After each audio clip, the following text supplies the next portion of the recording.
Britain had the jet. And with our next big jet-powered aircraft of the 50s, it looked as if we would land the killer blow. Britain's aircraft industry may have a winner in the Comet. I quote the sober view of aviation critics. The de Havilland Company have produced this four-engine jet airliner, the first in the world, largely from experiments carried out on the little 108. Their pilots are the famous war ace Cunningham and Johnny Wilson. Cunningham talks to Sir Frank Whittle on the left, the inventor of the jet. No airliner came close to the Comet's beauty or speed, the distinctive whistle of its ghost engines thrilling the crowd wherever it went. It was a jetliner that could travel twice as high and twice as fast as anything else. Smooth and high above the weather, it was a transport of delight, and at least 5 years ahead of anything proposed by our rivals. It was the shape of things to come. Suddenly, out of very often things which are little more than sheds and garages and some fairly run-down buildings, people have conceived the future, a completely new way of flying and a completely new way of looking at airplanes. What struck me about it was you looked at this magnificent silver aircraft and you looked at the surroundings of the silver aircraft, which are chaps in cloth caps, ancient movie cameras trying to film this plane. In the middle of it is something which is utterly timeless. To make the vision reality, de Havilland needed sales in volume. And that meant getting the backing of the state-funded British Overseas Airways Corporation. Only they could guarantee the Comet's success. There were plenty of reasons for caution. For one thing, air routes all over the world were only equipped to handle aeroplanes traveling about half the speed and half the height of the Comet. Of course there were plenty of reasons for caution. But get sufficient numbers of the new aircraft into service quickly, and Britain might, at one stroke, find herself years ahead of her competitors. Order them now. The Comet was stunning when it first emerged. It had been kept secret, really under wartime levels of secrecy, until it rolled out in July 1949. And then, of course, it caused a sensation. It was so new, so sleek, so silver, so beautiful. The Comet, with its signature square windows and rakishly swept wings, shrank the globe. The first four-jet airliner, Britain's already famous Comet, made worldwide news by its astonishing flight to North Africa and back. This wonderful machine's total time in the air for the distance of just under 3,000 miles was a mere 6 hours, 38 minutes. De Havilland's test pilot John Cunningham was the quintessential company man, always facing every interview with a broad, innocent smile. And it gave us an average speed from takeoff to flying over the airfield at the other end of about 450 miles an hour. London to Copenhagen in 1 hour, 18 minutes. The newspapers of the time, free of any doubt, proclaimed the Comet as a world beater. Karachi, flying time 10 hours, 21 minutes. It was at a time when I went up to interview John Cunningham. He told me that soon after he first flew it, a test pilot from Lockheed, and Lockheed at that time was one of the principal American aircraft manufacturers, Cunningham took that Lockheed pilot up in the Comet to about 30,000 feet. The Lockheed pilot was completely blown away by it. He said, "I cannot believe this plane, this is unbelievable." And it was. It represented the future.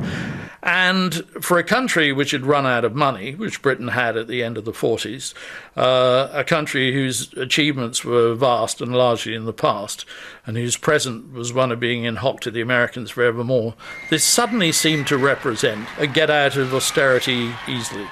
And that, I think, is one of the reasons why the Comet was so important then. I remember going to Heathrow, dragging my mother to Heathrow to see the Comet Ones when the old north side passenger terminals were just canvas tents mostly, and then this wonderful silver apparition with the BOAC markings whining as it rolled by, this great howl really from the ghost engines. Took your breath away. It was so lovely, so smooth. Terrific.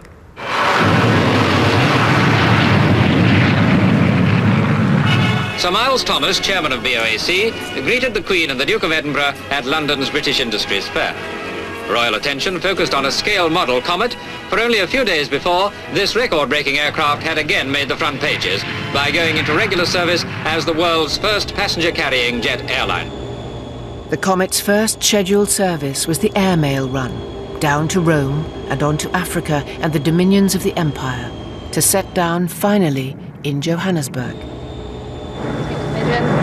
shall be arriving at Ciampino Airport, Rome, in about 5 minutes. There will be an airport official to meet you and take you to the restaurant where you'll be served with afternoon tea. In London Operations Room, news of the Comet's landing was flashed from Rome. What time did you arrive there, Ruth? 15:33. 15:33, 1 minute late. Would you be good enough to mark that, please? Yes, certainly. As we approached Entebbe, we saw Lake Victoria beneath us, a 200-mile stretch of shimmering water right at the end of the runway. Before we reached Livingston, Captain Marsden came in to see how we were getting along. Maybe a bit turbulent. I don't guarantee it every time, you know. Try.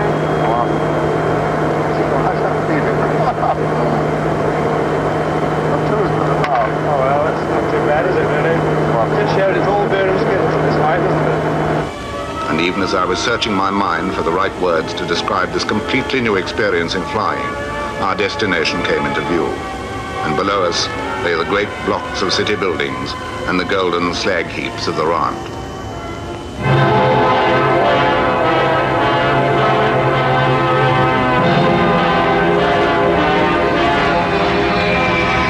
The roots of empire were still vital. Yes, the writing was on the wall. It was clearly going to be axed slowly or quickly. Nobody quite knew then. I mean, India had already gone in 47. But we had large areas of the planet to control and military to get out there and to service and civil servants and all the rest of it. So right to the Far East, right down to the southern tip of Africa, we had to preserve air routes.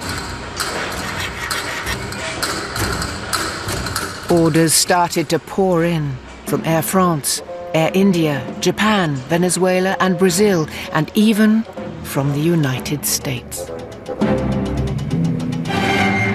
But then curious accidents started to happen that had not featured during Cunningham's testing.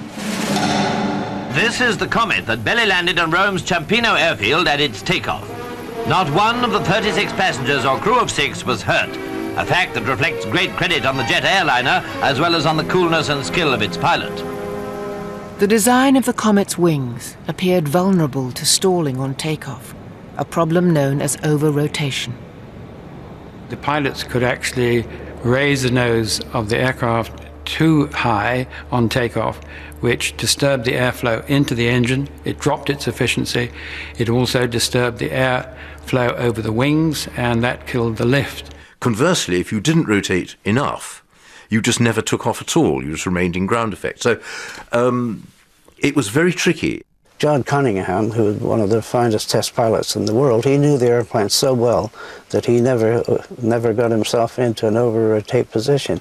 But on a dark, rainy night, which airline pilots work in, test pilots very rarely do, the situation is quite different. The first accident seemed like straightforward pilot error. But then one of Ron MacDonald's Canadian friends, Captain Charles Pentland, crashed on takeoff in Karachi, killing all on board. Everybody thought that, Charlie was the one man that would never get himself into this situation. Unfortunately, over-rotation occurred and the aircraft never left the ground. It just went off the runway and blew up and killed everybody. So it was partly maybe the instrumentation didn't give you the degrees of pitch that you required, which we had on later aircraft. The real problem with the Comet was that, being a jet aircraft, it was much less forgiving than propeller-driven aircraft, mostly because you don't have the slipstream going back over the control surfaces until it's already reached quite a fast speed. And the problem is that all the people who flew it and all the people who maintain it were still thinking vaguely of the propeller era. They didn't realise that the jet era was something totally different. While de Havilland set about addressing the problems of the Comet, their competitors, Bristol, had come up with an aircraft to challenge the Americans on the transatlantic routes. Bristol needed fuel efficiency, so they chose the turboprop. This new aircraft they called the Britannia. The age of the Second Elizabeth, bringing with it draftsmanship that leads the designs of the world. The Bristol Britannia was actually a rather beautiful-looking plane. It was also, in theory, a plane the world needed.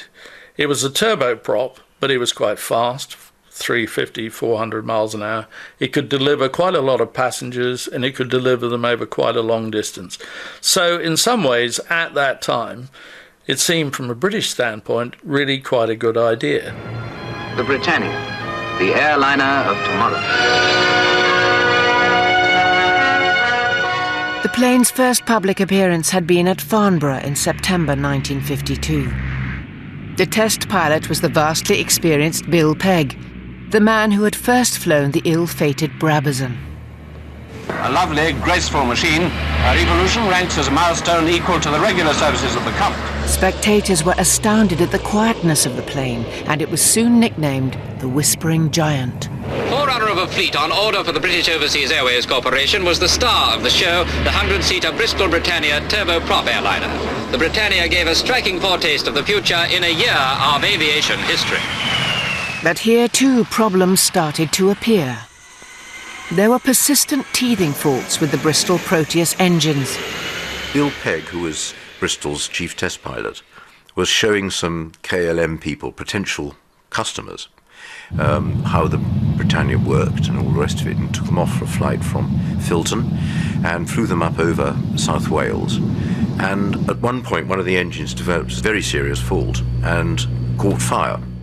Eventually, the entire wing was in flames, and knowing that there were 2,000 gallons of fuel in it, Bill Pegg was a little alarmed about this, and I think the KLM people were too. Obviously, you couldn't do a crash landing there in the mountains of Wales. My father was sitting in the back with one of the KLM personnel. The other one was in the right-hand seat with Pegg in the left-hand seat. I would rather not referred to as a terrible crash in the River Severn of the Britannia in February 1954. It in fact was a controlled force landing after an engine fire developed in number 3. And the fire had been raging for about 20 minutes, and they were quietly working out how long the structural integrity and the systems would continue to operate on the starboard wing. What they were frightened of course, was that the fire would be so intense, because it was fanned by the slipstream, that it would actually start melting the main spar, at which point, of course, the whole wing folds up. The whole lot of them would die. So he had to get to the ground as quickly as possible, and over the Severn could see in the estuary that the tide was out.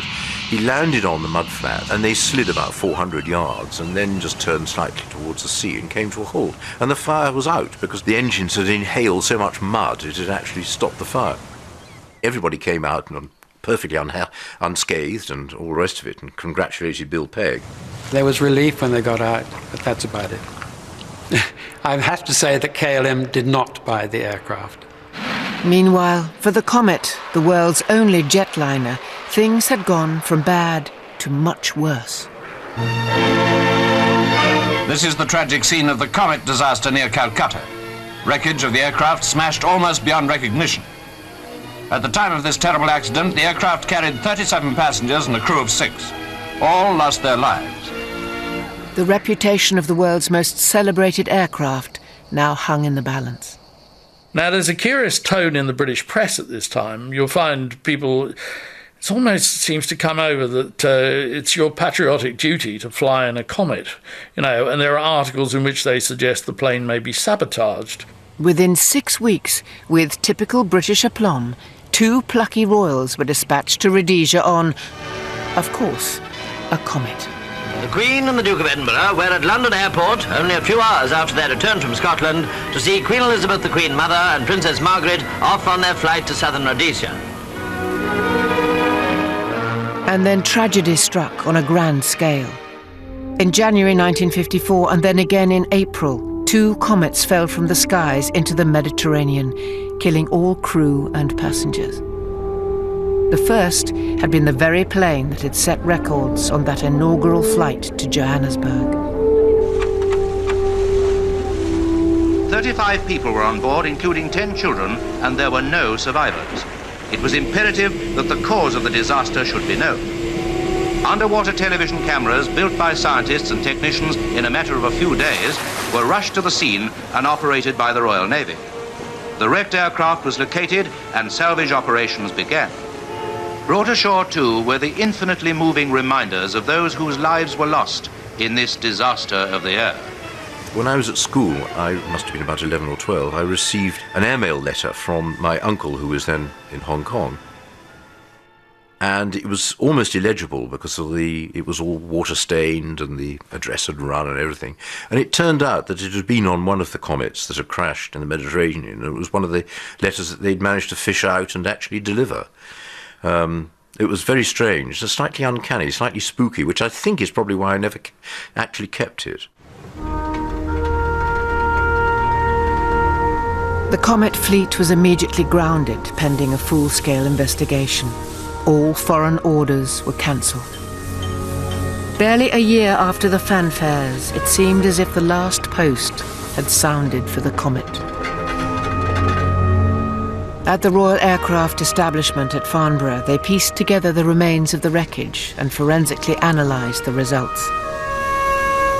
This was the most painstaking and thorough safety examination in British aviation history. When the Comet was grounded as a result of the accident, they had really no idea as to why, because of course there were no black boxes or anything like that in those days. So they took a Comet fuselage down to Farnborough and subjected it to constant cycles of pressure in a water tank. After it had been filled, jacks beneath the wings caused a series of bumps as if in flight, and internal pressure was raised in the fuselage. After the equivalent of 5,000 three-hour flights, metal fatigue resulted in cracks and breaks. They discovered that a crack had formed in a communications aerial at the corner of it, up near the cockpit above it, and then it had spread along the corners of the windows. And of course it had all happened in an absolute split second. These key points of the Comet's fuselage had been put under unbearable strain by repeated ascents and descents at high altitude. The Comet's metal skin had failed just forward of its distinctive square windows. Then the cabin had exploded from the rapid decompression. And they did several slow-motion films of a mock-up of this happening, and they realized that the sudden decompression, death would have been instantaneous for all the passengers, with seats being simply torn out and turned upside down, and the whole inside of the cabin becomes a complete maelstrom of bodies and seats and everything. And that would have happened in a fifth of a second less. Hindsight's always a wonderful thing, and it would be very easy for us to look back at the disasters the Comet faced in the early 1950s and to say, well, we can see what was wrong. You know, it had oblong windows with square edges instead of circular windows or oval windows. Of course, these would break up and there would be metal fatigue. And, well, what did people know then? They didn't know that, so we can be clever now. But remember, the Comet was brand new. It was a new type of aircraft, a very, very high-speed passenger jet. One had never been built before, but with new metals, new stress skins on aircraft. This is all new stuff. And the designers were entering a new dimension. Mistakes could be made. More than ever, Britain needed the turboprop Bristol Britannia to succeed.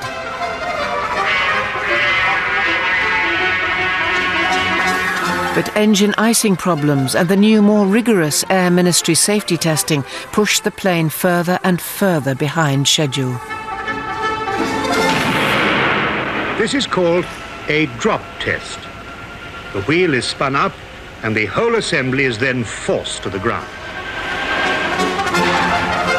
In 1957, the Britannia finally made was former RAF pilot Norman Tebbit, now Lord Tebbit.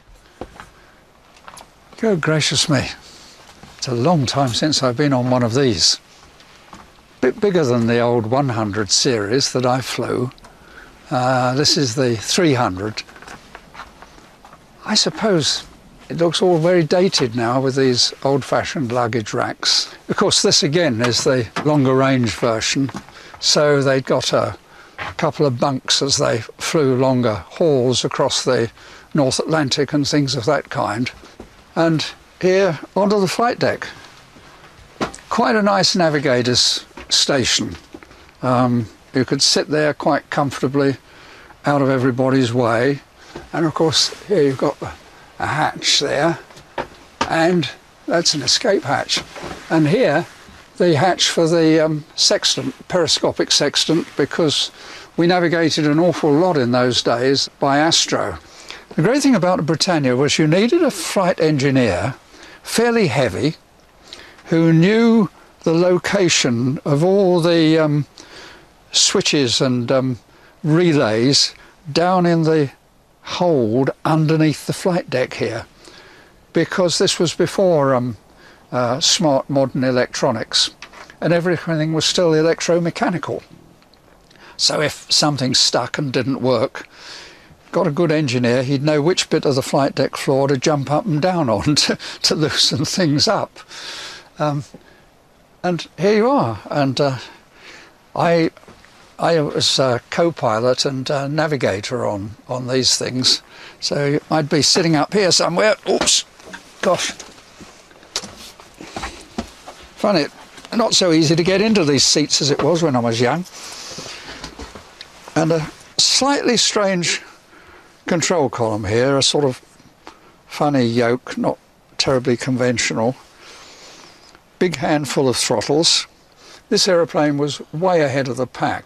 It was the first really very, very electrical aeroplane. That had a downside, of course, in that if you lost the electrics, you were in real big trouble. That's when this switch came in. And basically it would disconnect all the generators and then reconnect them again. And you should get at least some of your electrical services back again. And of course, it was known inevitably as the Jesus Christ switch, because that was the only occasion when you'd use it at that moment, when everybody on the flight deck was saying, Jesus Christ, and you'd grab it and hopefully all power would be restored. Very useful. It seemed that nothing could stop the long-range turboprop Britannia from conquering the all-important North American market. Could the Union Jack fly high again over the good old US of A? Well, yes, if you believed Bristol's promotional film, but that was quite a big if. This is the Britannia, the largest, most up-to-date turboprop airliner in the world. Mr. Peter Masefield, Managing Director of Bristol Aircraft Limited, heading a team of Bristol executives, engineers and technicians, introduced the Britannia to the major airline bases in 14 cities of America in an unprecedented 24,000-mile tour of the United States and Canada. This whispering giant from England is a real airplane. Yes, sir. I think the Britannia could have been a bigger seller if it had gone into service earlier, but partly it would have been limited by Bristol's own capacity to produce it in large numbers.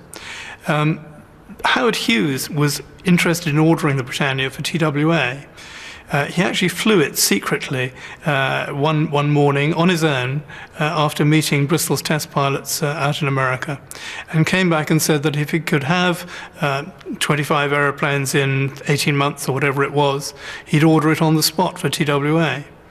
But Bristol were unable to commit to producing that because they didn't have the capacity. The tour was now over, and she returned to London Airport with the assurance that soon her sister ships in number would be following the trail she had so successfully blazed through the skies and across the oceans to the new world. Despite the fanfare, the order books told the story. In the end, there were no American orders. None. The idea was that you could build a very successful jet prop plane. Well, that's great, except that the Americans were thinking, we're going to get across the Atlantic in 7 hours flat from London to New York, and the Bristol Britannia would kind of stumble its way there in about 12 hours. There have been some terrifying miscalculations. The Britannia was late. And when she did get into service for the first year of her operation, only half of the aircraft arrived within an hour of their scheduled time. There was an all-too-public squabble between the BOAC and the Bristol company. The real problem was that the BOAC didn't want it, so they kept on bad-mouthing it. BOAC actually sort of bigged up the safety issue of icing in the engines long after it had been solved, and they were actually making this public. It was extraordinary for an aircraft they were contracted to buy. BOAC didn't want the turboprop Britannia. They wanted a pure jet, and an American one. They'd taken a shine to Boeing 707. The Americans had joined the jetliner race. Britain no longer had the skies to herself. Well, what chance do you think we have of capturing the world market for this long-range jet? The resources of the Americans, of course, are greater. Their jet aeroplanes are going to be backed up by big military contracts. I mean, Boeing's have already got a pretty big tanker contract for 707. But despite that, I still think that we're capable of producing an aeroplane as good as they are. Well, now why? What compensating advantage have we? Well, there's never any substitute for brains, even though it isn't supported by a great mass of equipment as it is over there. We have this experience on the Comet, for which, again, there is no substitute. Right. And the Comet clearly will become an aeroplane again and will work again. De Havillands did indeed rise to the challenge. In October 1958, the new Comet 4 came into service to take on the Americans. She immediately became the first pure jetliner to cross the Atlantic. The redesign had thicker alloy for the fuselage, and the vulnerable square windows were replaced by oval ones. Lord Brabazon, at the public inquiry into the Comet, you said, in every step in progress we have had to pay for it in blood and in treasure, and God knows that in this case we have paid in full. Do you still feel that way? Oh, I do indeed. It was a most expensive, but a very imaginative project, and we paid for it. But good will come from it, because on the back of our experience and on the back of what was learnt in that inquiry, other great machines in the world have been built and are flying today. The new Comet was twice as large and twice as powerful with its Rolls-Royce Avon engines. The Comet had pioneered jet travel and now defined an age. And your name? Lord Kimberley. Are you travelling for business or for pleasure? Business. It's one of the smoothest flights I've been on, far less tiring, and really is the tops.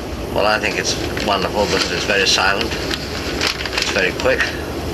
And you also get the most wonderful view. Were you at all nervous about taking this flight? Oh, not at all. Not a bit. Why should I be? With government encouragement, BOAC did order 16 of the new planes, and other sales went to Asia, Africa, the Middle East, and South America. The Comet 4 was the definitive version of the most adventurous aircraft in all civil aviation history.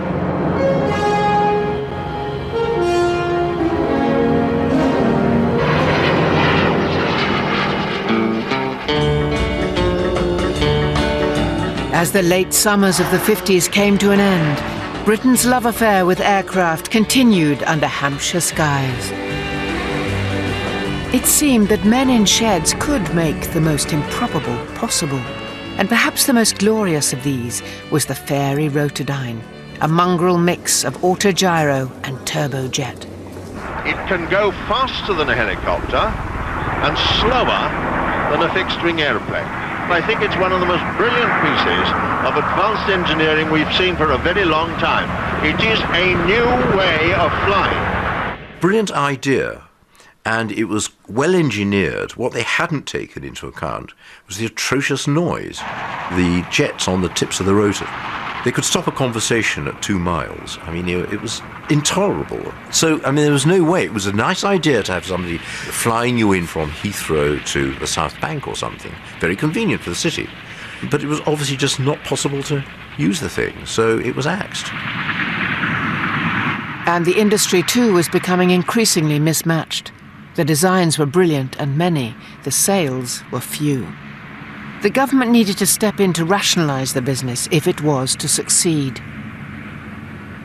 We were trying to cover all the different specifications on the military and civil sides.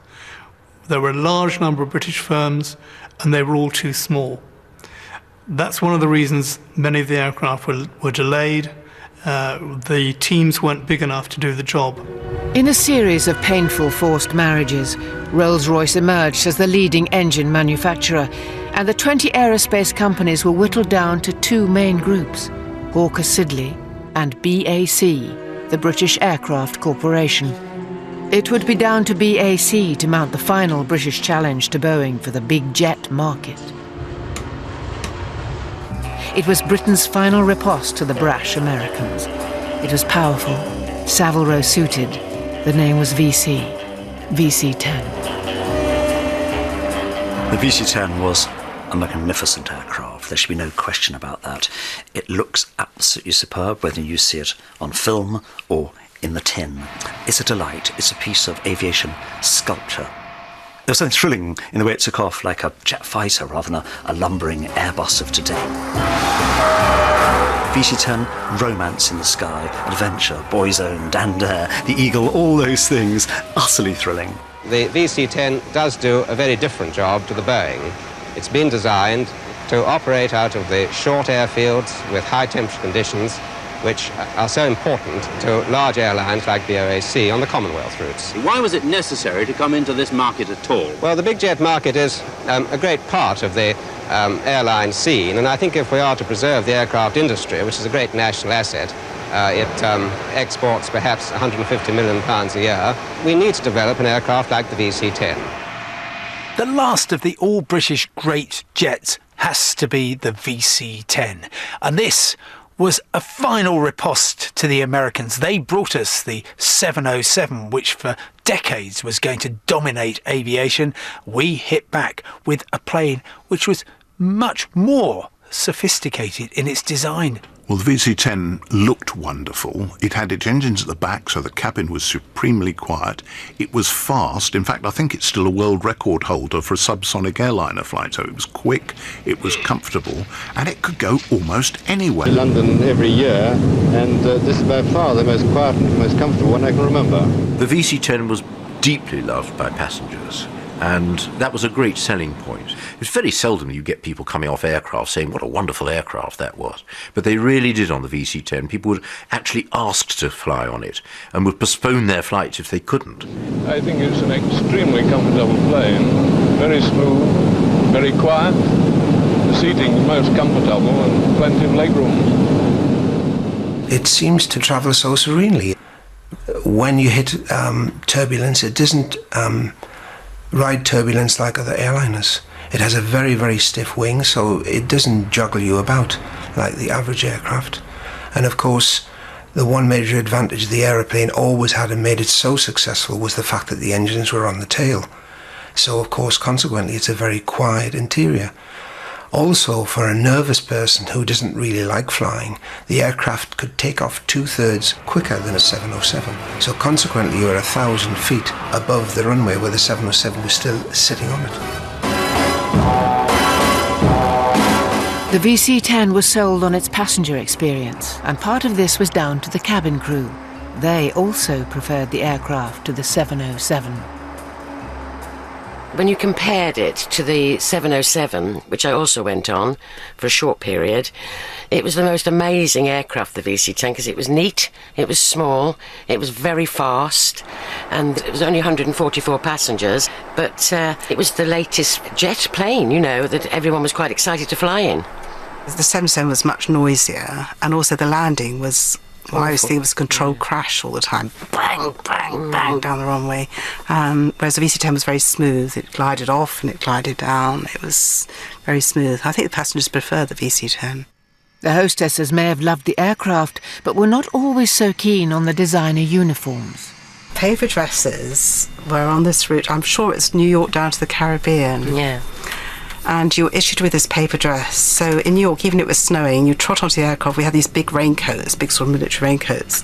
But when you took the raincoat off, you were wearing this paper dress. They're more or less all the same size, and they did up with string at the back.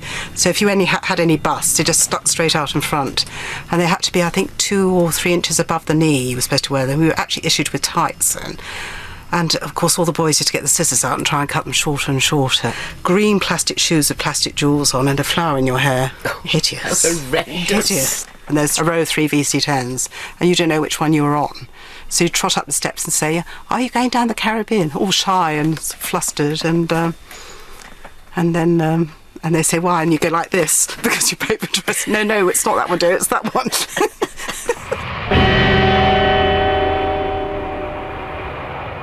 Yet once again, Britain was making a technically advanced aircraft to the specifications of one company.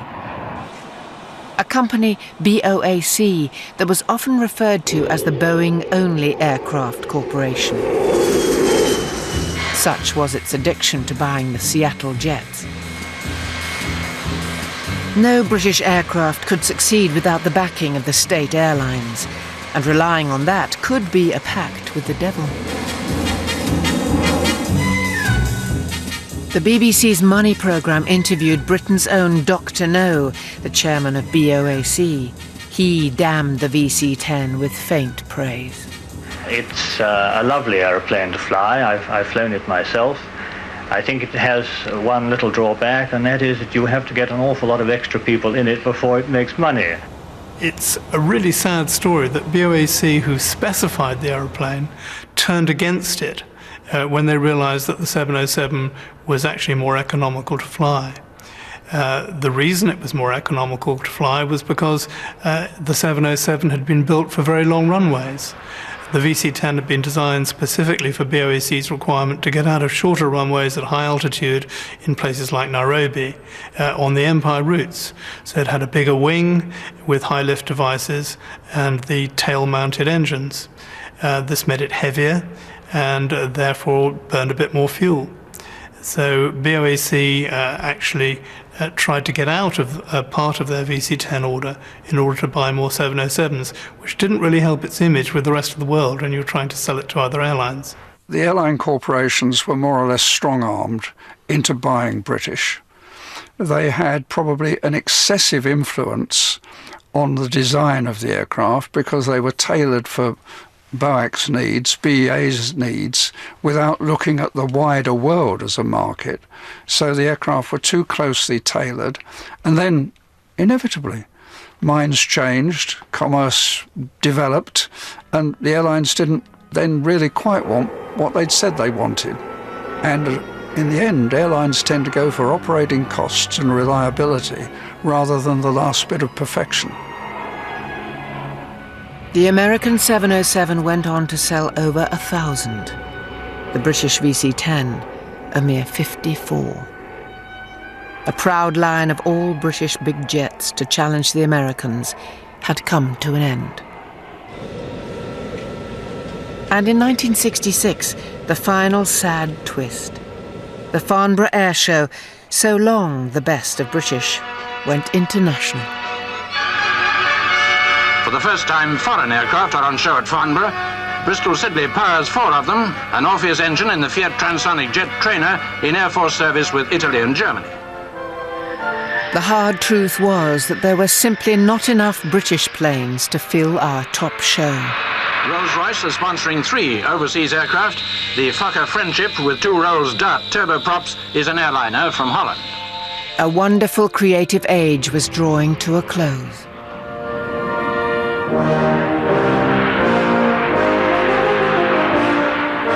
For so many years, Farnborough had been the showcase of British aviation, civil and military.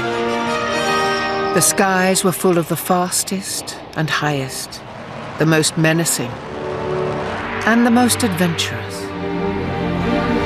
There was a great deal of very good design in Britain at that time, but in the end, we just simply didn't have the capacity, the people, the finances to do all the things that we were trying to do.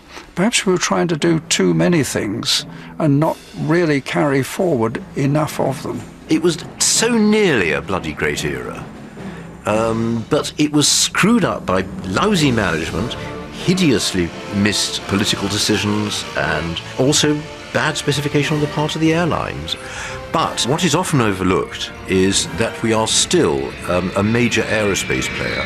In fact, we're number one in Europe, and people don't realise that. We're second only to the United States in terms of aerospace.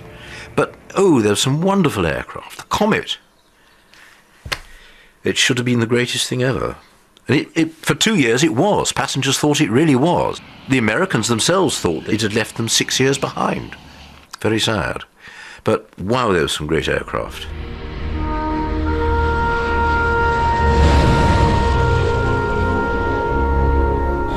For 2 decades, we had ruled the skies and consistently broken records with amazing aircraft that were loved by crew and passengers alike.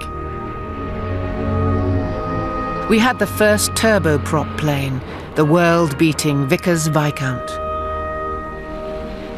The first jetliner, the sleek silver de Havilland Comet. And the VC-10, powerful and athletic, and still an Atlantic record holder. In that golden age of invention and confidence, Britain had created magnificent planes, aircraft that changed the way that the world would fly forever.